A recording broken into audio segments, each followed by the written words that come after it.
If you're on a weight loss journey and you're struggling with the nutrition portion of it, then you're not alone. So in today's video, I'm going to give you some information to help you. And I've made videos on this topic before, but what's going to make this video different is I'm going to give you the education to help you on this journey, but I'm also going to provide you with some actual real meals that you can begin to implement in your diet that will make sense and help you along on this journey. So let's get into it. Cerebral flow in my head I go. Try reach me now but my cell line slow. I keep it low, it's like where I go. Try teach me how but I said I know.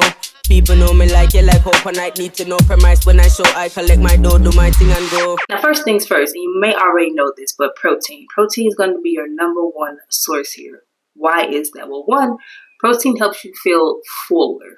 Okay, so that's going to be important because you're trying to restrict calories, but you still need to feel full so you don't have cravings and you don't overeat. Two, protein helps us with many of our metabolic functions and processes in our body. And again, I've made videos on this. So from a health standpoint, we need protein in our body. So that's number two. Number three, calories burned. So when you're eating carbohydrates, when you're eating fat, when you're eating protein, when your body is digesting all three of those, it takes the most energy to digest protein. So you're actually, let's say you eat 100 calories worth of protein. You're actually eating more like 85 calories of it because it's going to take 15 calories just to digest it. You see what I mean? So that's our third benefit. Our fourth benefit for this video is the preservation of your muscle mass. So as we're aging, we're losing muscle mass. We want to counterbalance that by at least preserving the muscle that we have. And if you are doing resistance training with your weight loss journey, this is going to help you gain muscle, and gaining muscle speeds up your metabolism. So that's our benefit to that. So that's why protein is so important. Now, when we talk about we'll eat more protein, what protein should we eat? I'm glad you asked. So first things first, lean proteins, right? So when you go to the store, let's say you're buying some ground beef or ground turkey, you ever notice those numbers on the protein when it's like 85-15 or 93-7? Well, that's the ratio of protein to fat. So if it's 85-15, that means 85% of that is protein, 15% of that is fat. Well, if you're on a weight loss journey, you want to get as lean as you can. So if you're already buying 85-15 protein, try to switch that to a 93-7, a 99-1 if you can find it. So just try to get it as lean as possible. That means there's going to be more protein in it, less fat. So if you're looking at that 85-15, that might have 20 grams of protein and like 15 grams of fat. But when you're looking at that 93-7, that might have 26 grams of protein and like 6 grams of fat. You see, and then since fat has the most calories, you're actually getting less calories for more protein when you get a 93-7 or a 99-1 protein. So try to get lean meat. So that's lean ground turkey, lean ground beef, ground chicken, chicken breast.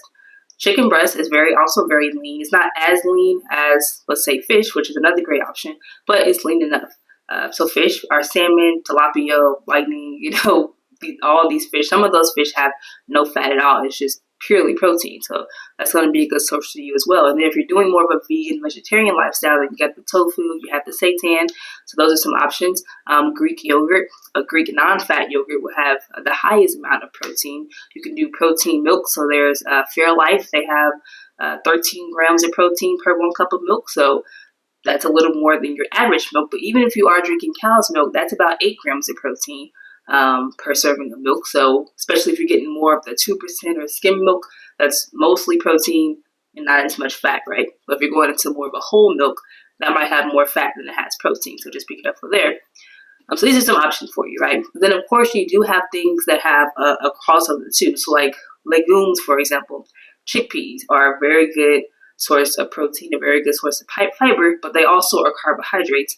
Peanuts, nuts. It might have 6 grams of protein, but it also has 13 grams of fat. So those foods are more carbs and fat that just happen to have some protein. But I want you to focus on pure proteins, okay? So lean meat, fish.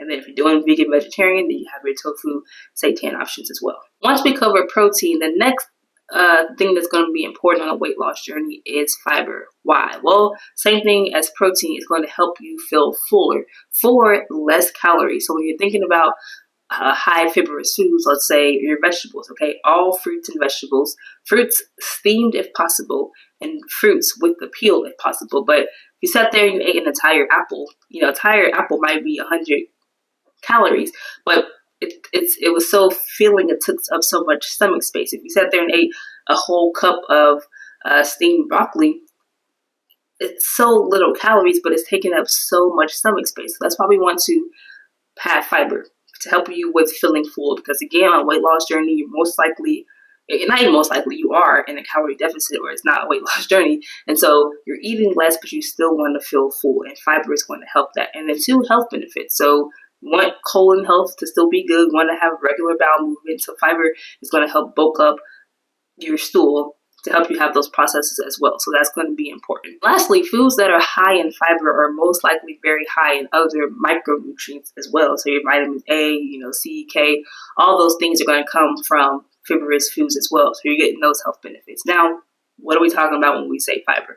Well, we're talking about, like I said, all fruits and vegetables, especially if they're steamed and you're still consuming the peel, because the peel has a lot of the fiber when it comes to those things. We're talking oats.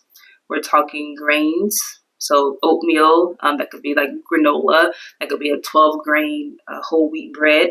That's your legume. So we got, like I said, the chickpeas, black beans, kidney beans, pinto beans, white beans, northern beans, all your beans, all your legumes, lentils, very high in fiber. And then you got your seeds, chia seeds, your flax seeds, even hemp seeds. So things like this are also adding fiber to your diet. Avocados, very high in fiber, and sweet potatoes as well. And yes, they do fall in the fruit and vegetable categories that I already mentioned, but for some reason people tend to look at those as not a fruit or vegetable, even though they are. So, but they count, and they're a good source of fiber to eat in your diet. You want to make sure that you're getting those in. And then thirdly, with high protein and high fiber, you need high water. One, both of these things are going to make you feel full, and they pack on a lot of nutrients. Well, water is going to help transport those nutrients throughout your body. Water is going to help loosen up the fiber that you're eating. So if you're eating a bunch of fiber but you have no water, you can still be constipated, very gassy, very bloated. Water is going to help move that through your body and get it out, because not all fiber is digestible. Some of it, it just exits your body. So you need water to help you with that. And then, of course, just all the benefits in general that comes with drinking water. That's going to be important on your weight loss journey and just health journey in general. And then also to help with that fullness. If you drink a lot of water, it takes up stomach space. And again, not as a way to trick you into not eating by just drinking a bunch of water, but it does help when you're eating the right things and have the right hydration as well. And of course, water also helps remove toxins through your body. So we're talking about urine, feces, waste, sweat. Water is doing all of that. So please make sure that we stay hydrated and drink enough water on our journey. The fourth thing you want to do is limit oils and butter. If you go and have a nice cup of steamed fresh broccoli, but then you go and smother 2 tablespoons of butter on it, well, you're just adding more calories to something that was low calorie to begin with. If you're cutting up your apples, but then you're putting a stick of butter and sugar and baking it and eating with a biscuit, it's like, yeah, you're getting your apples, but you just added a bunch of stuff to it. So I would say, try your best to do steam and bake. And if you are going to cook with butters and oil, like save it for the protein. So for example, if I'm eating chicken, I might put some olive oil or butter in a pan to grill my chicken, but then I will just eat it with like plain steamed broccoli, and then maybe like a herb rice. So we can use seasonings, right? So you can season very well. You don't necessarily need butter and oil to make things taste better. So if you do want to cook with it, then I recommend using it for one part of your dish. Number 5, eat at home more. When you eat at home, you can control what you're eating. I've gone, like all of us probably have gone to Texas Roadhouse, and you try to get the healthy option and just get a salmon and some broccoli and like some rice, and then it's like their broccoli is like swimming in a pool of butter, and like the salmon is like loaded with butter, and the rice is loaded, and it's like, you look on the menu, it's like, this 2,000 calories. I'm like, how? And it's just salmon, butter, and rice. But it's like, you made that at home, you can control what you're putting into it. So eating more at home, you can have more calorie control. Save the butters and the sweets and the desserts for when you go out, and try not to go out all the time, because again, we're on a journey. Always, always, always make sure you have a very filling breakfast. Have a good sized lunch, and then have a light dinner. Having a solid breakfast, again, is going to reduce cravings and overeating later. If you skip breakfast and then you wait until you're starving around noon, you're going to just eat and eat and eat. But if you had a decent sized breakfast and then when lunch come around, you'll just eat whatever it is you packed, or you would just choose a reasonable option instead of indulging because you've deprived yourself for so long. So breakfast and lunch are going to be really important. I say a light dinner because you're usually about to go to sleep.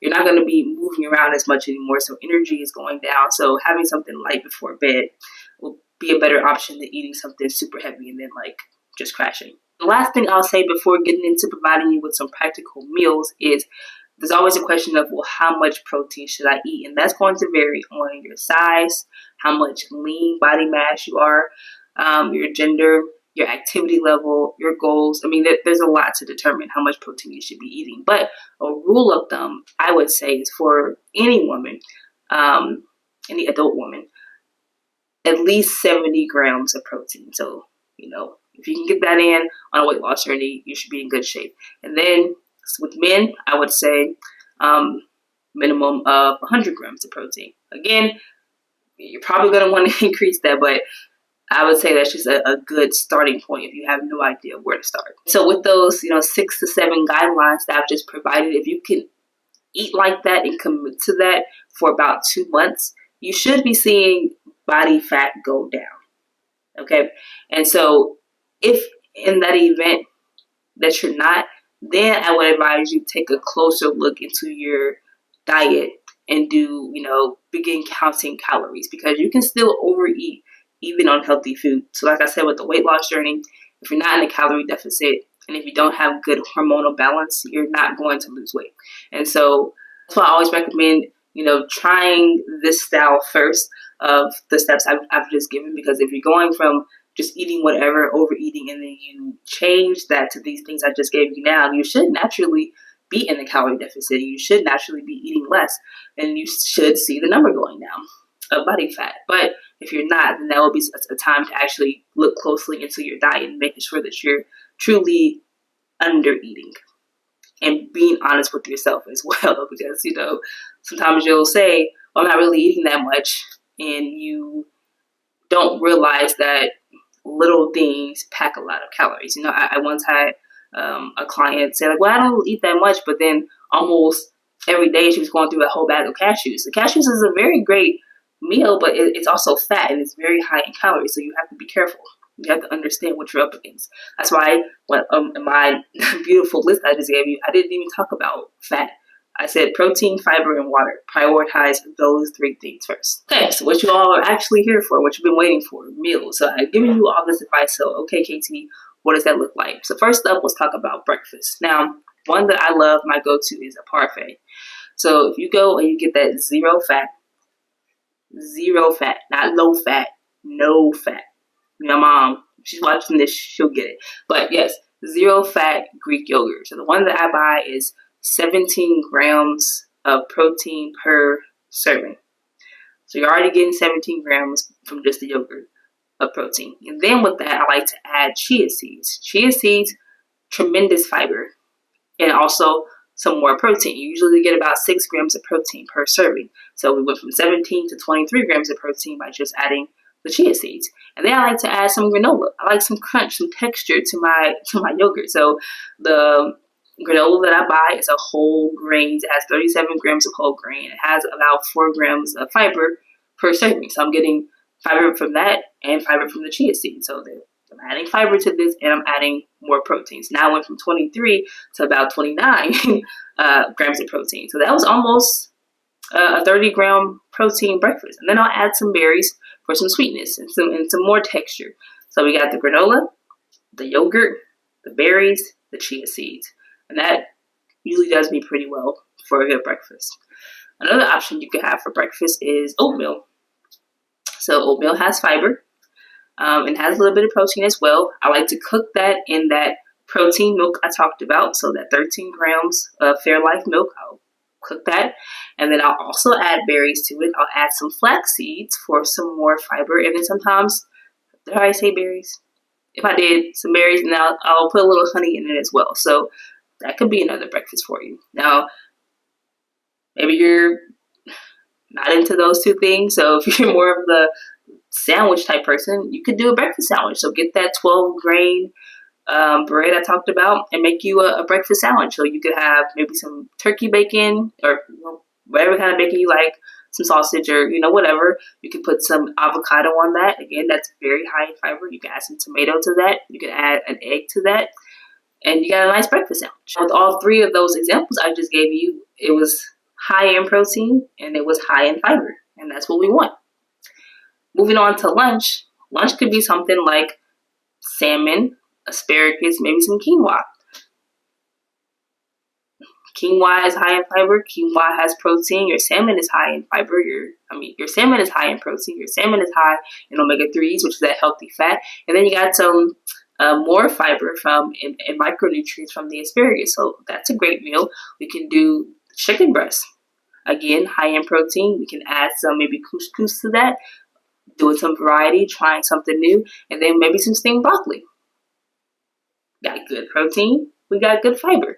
Another meal you can do if you want to be vegetarian, you can do a curry, a chickpea curry. Okay, chickpeas, very high in fiber, very high in protein. You can add some vegetables to that, so you can do maybe some broccoli, some peppers, maybe some wilted spinach. You could add all these beautiful, rich, and nutritious vegetables that are fibrous to that curry. You can serve that over some basmati rice or some long grain rice, whatever kind of rice you like. That's a lunch option. High in protein, high in fiber. Both things we want. So those are some options for you. Let's get into dinner. So like I said, keeping the dinner light. Tuna, canned tuna. I love canned tuna. No fat, high in protein. So get you some of that. You can add a little fat to it by doing some mayonnaise, add some relish, add some mustard, tuna salad. Spread that on your 12 grain bread, have a sandwich, and maybe with some chips. I never said you couldn't have chips. I didn't say I was taking away your goodness, so you can have, maybe that's your time to have like your little sweet treat or your salty treat, your guilty pleasure. Got that sandwich, you can have that with some crackers if you want. And maybe do some sliced apples instead, get you into more fruit. You can have burgers. Maybe you want a turkey burger. You got a turkey burger, maybe you got some cheese, some barbecue sauce, some lettuce, tomato. Have a little burger with fruit or vegetable or with some chips. Maybe you can also just do some bean burritos. Now, I get a little, I try not to eat, things that are too high in fiber before bed because I don't want to be too gassy. But if you can space it out enough between the time of eating it and the time you go to bed, I think some bean burritos could be nice as well. Get you some tortilla, some seasonings on the beans, maybe a little bit of cheese, wrap those up.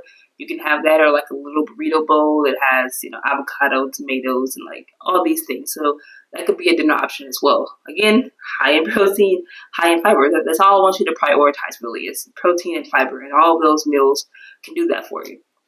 And because I forgot to tell you to get out your pen and paper to write these down, I've also already written a blog on this topic. And I put these meals in there. So feel free to check that out on the website, www.stayfitandactive.com. And you can find that article and read that as well. There you have it. Those are the things you can do nutritionally to help you on your weight loss journey. And those are what some of those meals could look like. Very simple to make, not that many ingredients, and repeatable, interchangeable. One day you can have strawberries, one day you can have blueberries, one day you can have raspberries, one day you can have blackberries in that parfait. In that oatmeal. One day you can do quinoa, one day you can do rice, one day you can do couscous. So you're getting some variety without feeling like you're eating the same things over and over again. Okay, so if you like this video, you know what to do. Give me that thumbs up. I hope this helps. The knowledge we gain is powerful, but it's knowledge we share that makes a difference. So share this with someone that has been struggling a little bit with their weight loss journey and knowing what to eat, because that's the hard part. It's just knowing what to eat. And I want to make things a little simpler for you. So thank you for watching this. I'll catch you in my next video. And as always, don't forget to crush it.